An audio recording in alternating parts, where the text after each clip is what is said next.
وقتی که منصور حلاج را به امر معتصم خلیفه وقت 1000 تازیانه زدند، در وی تأثیری نکرد. او را روانه چوبه دار ساختند. در راه درویشی از وی پرسید که عشق چیست؟ گفت امروز بینی و فردا بینی و پس فردا بینی. یعنی امروزم بکشند و دوم جسمم بسوزانند و سوم خاکستر جسم برباد دهند.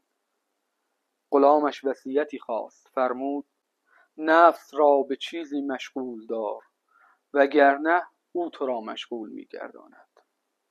پسرش گفت ای پدر مرا وصیتی کن. فرمود چون جهانیان در اعمال کوشند تو در چیزی کوش که آن علم حقیقت است.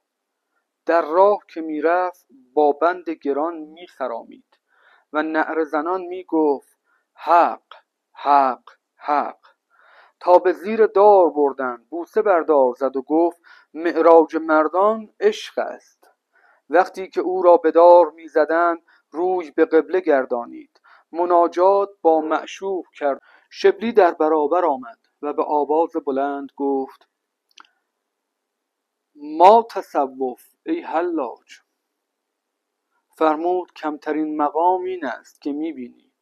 گفت بلندتر کدام است؟ فرمود تو را بدان راه نیست. هر کس سنگی میانداخت، شبلی گلی انداخت. حلاج آهی کشید و گفتند آخر این همه سنگ انداختن هیچ نگفتی، از این گل آه برآوردی؟ فرمود آنها نمیدانند، معذورند. از او سختم می آید که داند و نمی باید انداخت.